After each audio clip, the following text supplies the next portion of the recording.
പാലക്കാട്ടെ ഇരട്ട കൊലപാതക കേസിൽ ചെന്താമരയെ ഇപ്പോൾ കോടതിയിൽ എത്തിച്ചിട്ടുണ്ട്. അവിടെ നിന്നുള്ള ദൃശ്യങ്ങളിലേക്ക് പോകാം. സലാം നമ്മോടൊപ്പം ചേരുന്നുണ്ട്. സലാം, കോടതി നടപടികൾ എപ്പോഴാണ് ആരംഭിക്കുക? വിധി പ്രസ്താവം എപ്പോൾ വരും എന്ന് വിചാരിക്കുന്നു?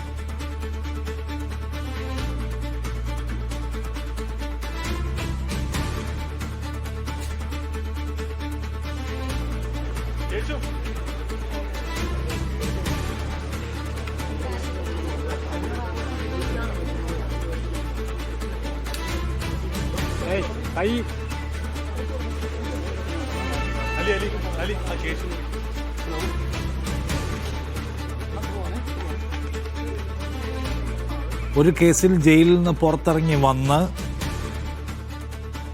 വീട്ടിൽ വന്ന് നേരെ വാക്കത്തിയെടുത്ത് തൊട്ടടുത്തുള്ള വീട്ടിലെ 2 ആളുകളെ വെട്ടിക്കൊന്ന കേസിലെ പ്രതിയാണ് ഇരിക്കുന്ന വെളുത്ത ഷർട്ട് ധരിച്ച ചെന്താമര. സലാം ചേരുന്നു. സലാം, ഈ വിധി പ്രസ്താവം എപ്പോഴത്തേക്ക് പ്രതീക്ഷിക്കുന്നു?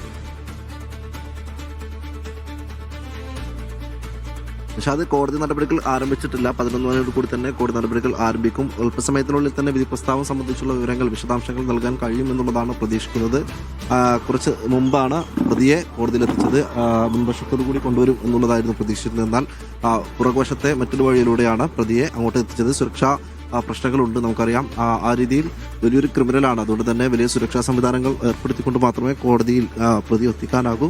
അങ്ങനെ അല്പസമയം മുമ്പ് കോടതിയിൽ എത്തിച്ചു. ഇനി 11 മണിയോടുകൂടി തന്നെ കോടതി നടപടികൾ ആരംഭിക്കും. ഒരു പക്ഷേ ഏറ്റവും പരമാവധി ശിക്ഷയായിട്ടുള്ള വധശിക്ഷ തന്നെ നൽകണം എന്നുള്ളൊരു ആവശ്യമാണ് പ്രോസിക്യൂഷൻ മുന്നോട്ട് വെച്ചത്. ആ തരത്തിൽ തന്നെ ഒരു വിധി ഉണ്ടാകുമെന്ന പ്രതീക്ഷയിൽ തന്നെയാണ് കുടുംബവും അതോടൊപ്പം തന്നെ അന്വേഷണ ഉദ്യോഗസ്ഥരും പ്രോസിക്യൂഷനും ഒക്കെ തന്നെ ഉള്ളത്. അല്പസമയത്തിനുള്ളിൽ ജഡ്ജി ചേംബറിലെത്തി കോടതി നടപടികൾ ആരംഭിക്കും. നേരത്തെ കഴിഞ്ഞ മാസം 30-ാം തീയതിയാണ് ഈ കേസുമായി ബന്ധപ്പെട്ടുള്ള വിചാരണ നടപടികൾ പൂർത്തീകരിച്ചത്. അതിനുശേഷം ഈ മാസം 6-ന് വിധി പറയും എന്നുള്ളതാണ് ആദ്യം അറിയിച്ചിട്ടുണ്ടായിരുന്നത്. എന്നാൽ 6-ന് ജഡ്ജിക്ക് ചില അനാരോഗ്യ പ്രശ്നങ്ങൾ ഉണ്ടായതിനെ തുടർന്നാണ് ഇന്നത്തേക്ക് മാറ്റിവെച്ചത്. സജിതയുടെ കൊലക്കേസിൽ ഇരട്ട ജീവപര്യന്തവും അതോടൊപ്പം തന്നെ 3.25 ലക്ഷം രൂപ പിഴയുമാണ് കോടതി വിധിച്ചത്. അതിനുശേഷമാണ് സജിത കൊലപാതക കേസിൽ വിചാരണ തടവുകാരായി കഴിയവെയാണ് ജാമ്യത്തിലിറങ്ങി പ്രതി മറ്റു 2 കൊലപാതകങ്ങൾ കൂടി, ഇരട്ട കൊലപാതകം കൂടി ചെയ്തത്. സജിതയുടെ ഭർത്താവ് സുധാകരൻ അതോടൊപ്പം സുധാകരന്റെ അമ്മ ലക്ഷ്മി എന്നിവരെ കൊലപ്പെടുത്തിയത്. ആ കേസിന്റെ വിചാരണ നടപടികളാണ് കഴിഞ്ഞ മാസം 30-ന് പൂർത്തീകരിച്ച് ഇന്ന് വിധി പറയാനിരിക്കുന്നത്. ഒരു പക്ഷേ ഇന്ന് ശിക്ഷ വിധിക്കാനുള്ള ഒരു സാധ്യത കുറവാണ്. ഇന്ന് കുറ്റക്കാരെന്ന് കണ്ടെത്തി ആ ഒരു വിധി പ്രസ്താവിച്ചതിന് ശേഷം ശിക്ഷ വിധിക്കുന്നതിന് വേണ്ടി മറ്റൊരു ദിവസത്തേക്ക് മാറ്റിവെക്കാനുള്ള സാധ്യതയാണ് കൂടുതലായി കാണുന്നത്. ഏതായാലും അല്പസമയത്തിനുള്ളിൽ തന്നെ ഇത് സംബന്ധിച്ചുള്ള കൂടുതൽ വിശദാംശങ്ങൾ നൽകാനാകും എന്നുള്ളതാണ് മനസ്സിലാക്കുന്നത്. പ്രതി ഈ കേസുമായി ബന്ധപ്പെട്ട 82 സാക്ഷികളെയാണ് വിസ്തരിച്ചത്. അതിൽ 46 സാക്ഷികളുടെ മൊഴി പ്രതിയെ വായിച്ച് കേൾപ്പിക്കുകയും ചെയ്തു. എന്നാൽ കുറ്റം ചെയ്തിട്ടില്ല എന്നുള്ളത് ആണ് പ്രതി കോടതിയെ അറിയിച്ചത്. ആ കുറ്റം നിഷേധിക്കുകയാണ് പ്രതി ചെയ്തത്. ഏതായാലും അല്പസമയത്തിനുള്ളിൽ കോടതി ഈ വലിയ ഗൗരവത്തിൽ തന്നെയാണ് ഈ കേസിനെ കണ്ടത്. നമുക്കറിയാം, ചെന്താമര എന്ന് പറയുന്നത് ഒരു കൊടും ക്രിമിനലാണ്.